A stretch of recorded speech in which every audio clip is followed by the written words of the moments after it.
अस्सलाम वालेकुम, this is accounting of second year and इसका फिफ्थ टॉपिक है पार्टनरशिप डिसोल्यूशन या उसे लिक्विडेशन भी कहते हैं, ठीक है ना। तो ये अकाउंटिंग सिस्टम कब फॉलो किया जाता है? जब पार्टनरशिप ख़त्म हो रही होती है। देखिए, हमने अभी पार्टनरशिप फॉर्मेशन पढ़ा, उसमें पार्टनरशिप बनती है। पार्टनरशिप एडमिशन हमने पढ़ा, उसमें जो होता है कि कोई थर्ड पार्टनर जो होता है वो एडमिट हो रहा होता है।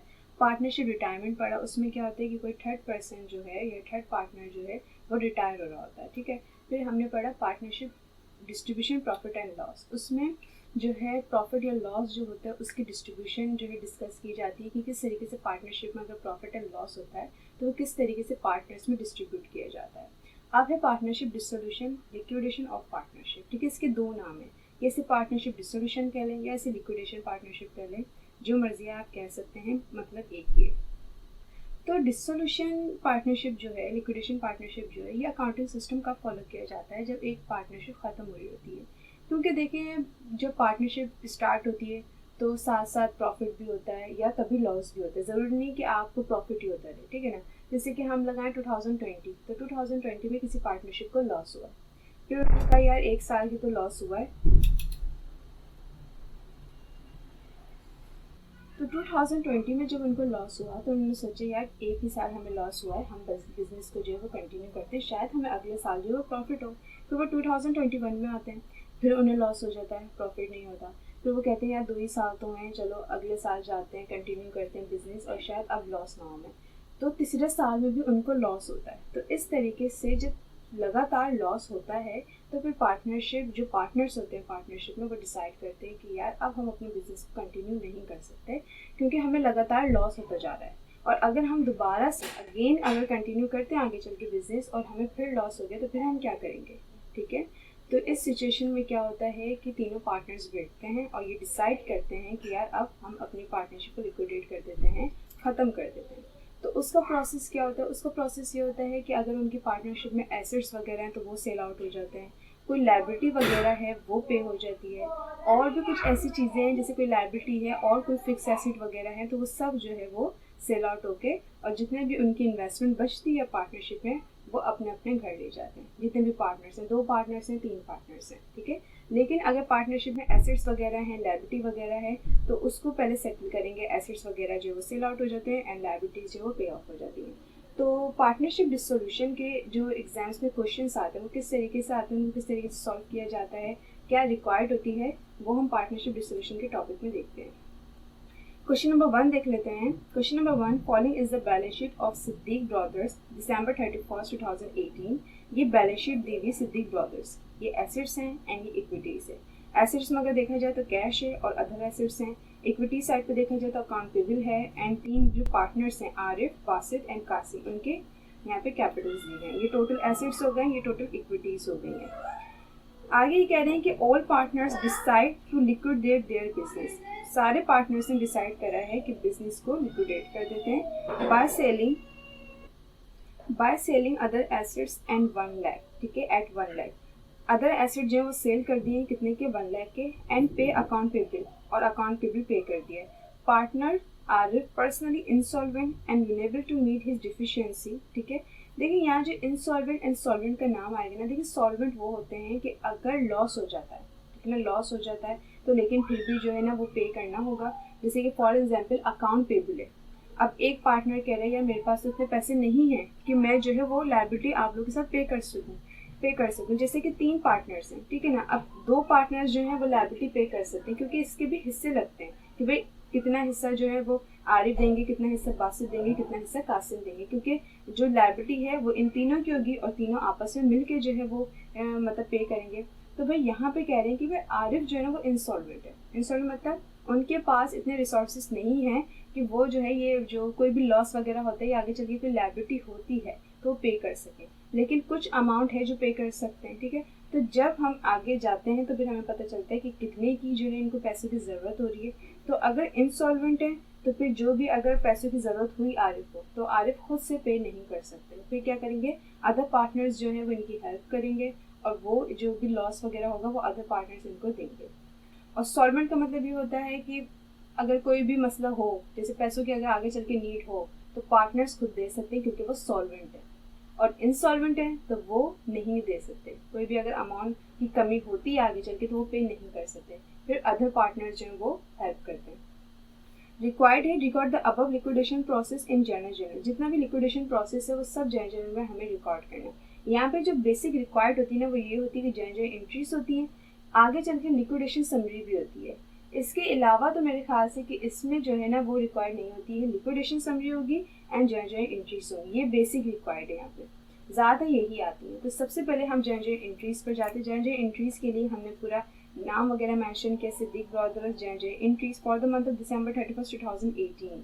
ठीक है, दिसंबर 2018 की यहाँ पे बैलेंस शीट दी हुई है, तो लिक्विडेट भी इसी डेट पर हो रही है। सो हमने यहाँ पे डेट वगैरह मेंशन कर दी। जर्नल एंट्रीज के लिए कॉलम्स ड्रॉ कर लिए, serial number, particular, posting reference, debit and credit. सबसे पहले जो हमारी जर्नल एंट्री है वो हमें यहाँ से, ठीक है, ये जो हमें आगे बैलेंस शीट के बाद जो हमें डेटा दिया जाता है, बैलेंस शीट के बाद जो हमें डेटा दिया जाता है ना, उससे हम पता लगाते हैं कि हमें कौन कौन सी जर्नल एंट्रीज जो है वो रिकॉर्ड करनी। सबसे पहले तो ये थे कि पार्टनर्स ने डिसाइड करा कि बिजनेस को लिक्विडेट कर देते हैं। आगे कहा है कि अदर एसेट जो है वो सेल हुए हैं। देखिए, अदर एसेट सेल हो जाए, ठीक है ना, कोई भी डेबिट की चीज़ सेल हो जाए, ख़त्म हो जाए, क्लोज हो जाए, तो वो अपनी अपोजिट डायरेक्शन में चल जाती है, अपोजिट साइड पे चल जाती है। इसी तरीके से जब अदर एसेट सेल हो रहे हैं तो वो कहाँ चल जाएंगे, नेचर क्या होती है अदर एसेट की, डेबिट साइड। जब वो क्लोज होंगे या वो सेल हो रहे हैं तो वो कहाँ चल जाएंगे, क्रेडिट साइड पे। सो हमने यहाँ पे अदर एसेट क्रेडिट साइड पे रख दी, लेकिन अदर एसेट क्रेडिट साइड पे उस अमाउंट पे जाएंगे जो हमें बैलेंस शीट में गिवन होगी कि भाई अदर एसेट जो थे वो 5,50,000 के थे, जो कि क्रेडिट साइड पे चल गए क्योंकि सेल हो गए, 5,50,000 सेल हो गए। लेकिन हम देखेंगे यार अदर एसेट जो हमने सेल करे ना वो 1 लाख के करें। सो हमारे पास कैश कितना आया है, ठीक है, तो कैश हम डेबिट साइड पे लिखेंगे क्योंकि कोई भी चीज़ हम सेल करते हैं तो कैश आता है, तो यहाँ पे कैश डेबिट लिख दिया 1 लाख का। ठीक है, कि 5,50,000 के अदर एसेट थे लेकिन हमारे पास कैश कितना आया है, 1 लाख। तो यहाँ पर हम देखेंगे हमें लॉस हुआ या प्रॉफिट हुआ है, क्योंकि एक चीज़ जो है जब हम सेल करते हैं उसमें हमें लॉस भी हो सकता है और उसमें हमें प्रॉफिट भी हो सकता है।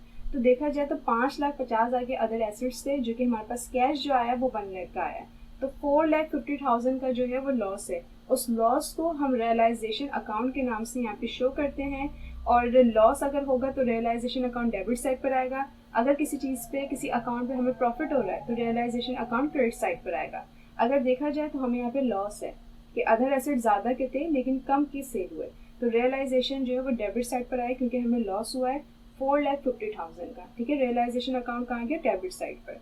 To record other asset sold, ये फर्स्ट एंट्री हमने रिकॉर्ड कर दी। आगे वो कह रहे हैं कि and pay account payable, account payable pay कर दिया है, कितनी अमाउंट का नहीं बताया, तो इट्स मीन जो भी हमें बैलेंस शीट में अमाउंट दी गई है वो पूरी की पूरी पे ऑफ है। सो हमने लिख दिया भाई अकाउंट पेबल की नेचर क्या है, क्रेडिट। जब वो पे होगा या उसको क्लोज कर रहे होंगे वो भी अपने अपोजिट डायरेक्शन में चल जाएगा, तो इसीलिए अकाउंट पेबल जो है क्रेडिट साइड पे, अब वो पे हो रहा है तो वो डेबिट साइड पे चल जाएगा। किस अमाउंट से, जो अमाउंट हमें बैलेंस शीट में दी गई है 60,000। यहाँ पर अब देखें तो कोई लॉस प्रॉफिट हुआ, कोई लॉस प्रॉफिट नहीं हुआ। अकाउंट पे भी 60,000 का था, 60,000 का हमने पे कर दिया, सिर्फ कैश क्रेडिट हो जाएगा 60,000 से। यहाँ पे कोई रियलाइजेशन अकाउंट नहीं आएगा। लेकिन आगे चल के ऐसा होता है कि अकाउंट पे भी ज़्यादा का होता है, कम पे होता है, ये कम का होता है, ज़्यादा पे कर दिया जाता है, इस तरह की सिचुएशन आगे चल के आएगी, तो वहाँ पे फिर हम रियलाइजेशन अकाउंट देखते हैं। लेकिन यहाँ पे तो 60,000 का जो लायबिलिटी थी वो पे ऑफ हो गई है, तो यहाँ पे हमें कोई प्रॉफिट लॉस नहीं हुआ, इसलिए बस अकाउंट पे बिल डेबिट, कैश क्रेडिट, जो अमाउंट हमें बैलेंस शीट में दी जाएगी वही हम मेंशन कर देंगे एंड नरेशन पास कर देंगे to record account payable paid. इसके बाद अगर देखा जाए तो और कोई सेटल करिए इन्होंने अपनी बैलेंस शीट के अकाउंट से, बिल्कुल नहीं, अदर एसेट थे एंड अकाउंट पेबल थे। अब हम क्या करेंगे, अब जो यहाँ पर लॉस हुआ है, लॉस हो या प्रॉफिट हो, ठीक है ना, अकाउंट पेबल पे करने में या अदर एसेट पे करने में अगर हमें प्रॉफिट या लॉस होता है तो वो पार्टनर्स में डिस्ट्रीब्यूट किया जाता है। तो अगर देखा जाए तो यहाँ पे 4,50,000 का लॉस है, ठीक है, तो रियलाइजेशन अकाउंट जो है लॉस है तो डेबिट साइड पर है। अब ये पार्टनर्स में डिस्ट्रीब्यूट होगा तो कहाँ चल जाएगा, क्रेडिट साइड पे। सो हमने थर्ड एंट्री जो बनाई है वो डिस्ट्रीब्यूशन की बनाई है, जो रियलाइजेशन अकाउंट लॉस में आया हमारे पास 4,50,000 का। यहाँ पे वो क्रेडिट साइड पर आ गया 4,50,000 से, और डेबिट साइड पे क्या आ जाएंगे, पार्टनर्स के अकाउंट। तो यहाँ आरिफ का कैपिटल आ गया, यहाँ बासित का कैपिटल आ गया, कासिम का कैपिटल आ गया। अब इनको जो है वो मतलब जो ये रियलाइजेशन अकाउंट जिनके पास लॉस में आया है, इसको किस रेशियो के अकॉर्डिंग हमें डिस्ट्रीब्यूशन करनी चाहिए। अब आप देखेंगे कि क्वेश्चन में ऐसी कोई बात नहीं कही, तो इट्स मीन कि इक्वली डिस्ट्रीब्यूशन होगी। ठीक है, तो 4,50,000 देखें, अब 3 पार्टनर्स हैं, तो इनकी रेशियो क्या हो गया 1:1:1, मतलब 4,50,000 को 3 से डिवाइड कर देंगे, हमें पता चल जाएगा कि इन 3 के हिस्से में कितना ये लॉस आया।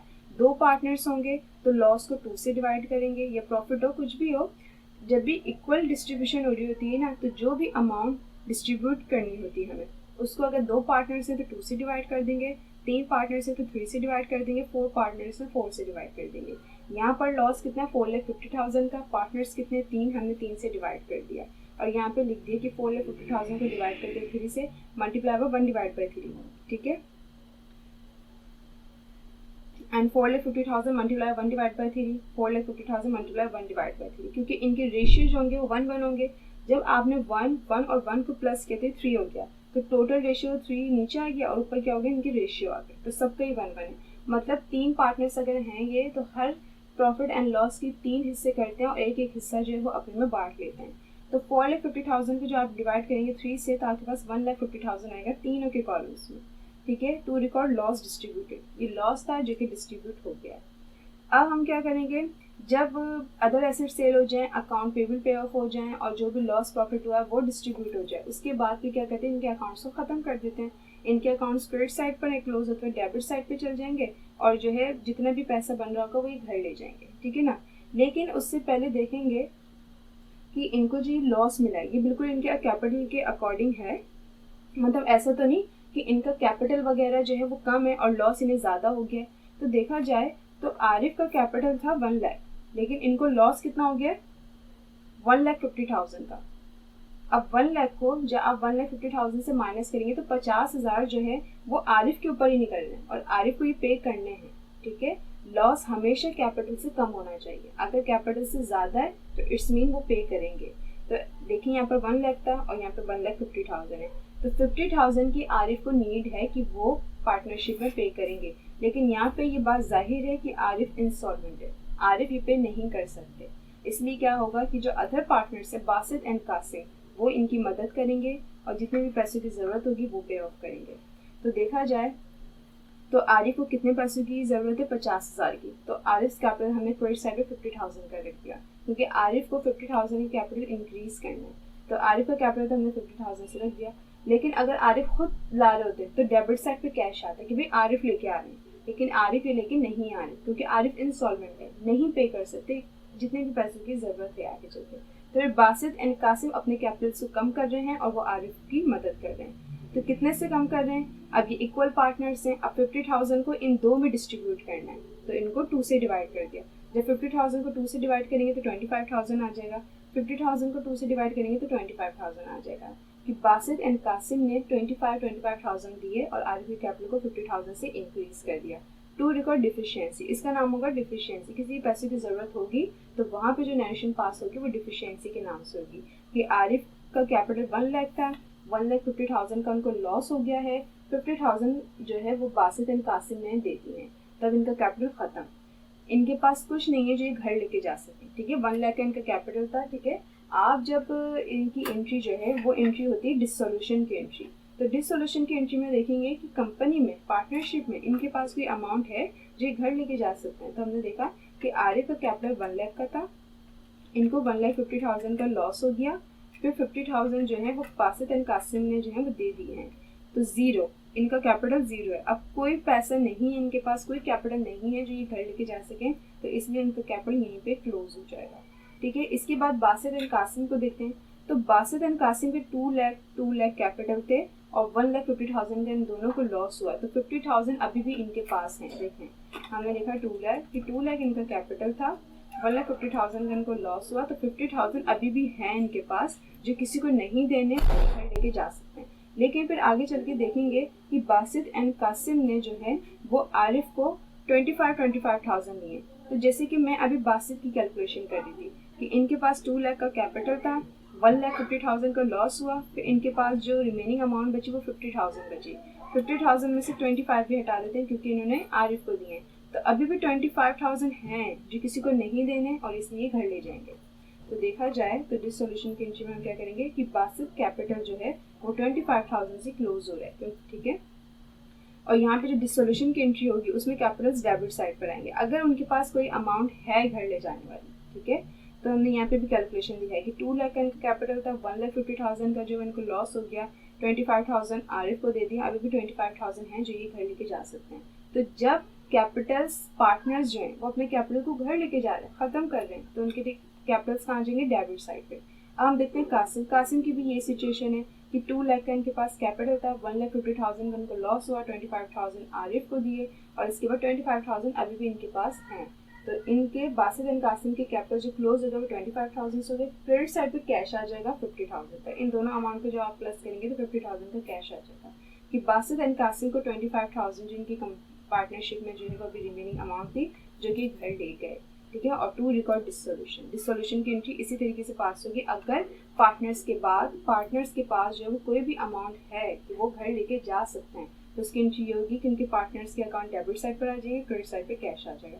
और ये अलग अलग होते हैं कि पार्टनर्स जो है वो अलग अलग सूरत में जो है वो पैसे लेके जा रहे होते हैं कि भाई जैसे कि ऐसा कहते थे कि बासित एंड कासिम के पास जो 50,000 रुपये बच रहे हैं ये नोट पेबल की सूरत में लेके जा रहे हैं, लेकिन ऐसा इस टॉपिक में नहीं हो सकता क्योंकि ये बिजनेस को कंटिन्यू तो नहीं कर रहे हैं ना, बिजनेस को ख़त्म कर रहे हैं। तो नोट पेबल भी अगर लेके जाएंगे तो वो कौन उधार चुकाएगा, क्योंकि पीछे तो अब कोई है ही नहीं। इन्होंने तो अपनी पार्टनरशिप भी ख़त्म कर दी, जो सिद्दीक ब्रदर के नाम से इनकी पार्टनरशिप थी वो तो ख़त्म हो गई है। तो डिसोल्यूशन की एंट्री हमेशा जो है वो सेम ही होगी, ठीक है, कि बासित एंड के पार्टनर्स की जो अकाउंट है वो डेबिट साइड पर आ जाएंगे और क्रेडिट साइड पे कैश आ जाएगा। और नरेशन बना देगा टू रिकॉर्ड डिसोल्यूशन या टू रिकॉर्ड लिक्विडेशन, ठीक है। ये इसकी जन एंट्रीज थी। इसकी रिक्वायर्ड जो होती है वो बहुत ईजी होती है और टाइम भी नहीं लेता, ये क्वेश्चन बहुत जल्दी सॉल्व हो जाता है, ठीक है। सो क्वेश्चन नंबर 1 जो है वो कंप्लीट हो गया है। और एक बात भी याद रखिएगा आप लोग कि अगर किसी पार्टनर्स के पास जो है वो पैसे नहीं बच रहे तो उनका कैपिटल फिर पे शो नहीं करिएगा, नील भी नहीं लिख सकते आप, ठीक है। आरिफ के पास 1 लाख थे, 1,50,000 का लॉस हो गया, 50,000 की और कमी थी जो कासिम ने पूरी कर दी, तो उनका कैपिटल खत्म हो गया। तो डिसोल्यूशन की एंट्री में वो अकाउंट नहीं आएगा। जिन पार्टनर्स के पास कोई पैसा नहीं है उनका अकाउंट यहाँ पे शो नहीं होगा, बस उन पार्टनर्स के अकाउंट यहाँ पे शो होंगे जो पैसे लेके जा रहे होंगे, ठीक है। सो आप लोग का क्वेश्चन नंबर 1 जो है वो कंप्लीट हो गया है।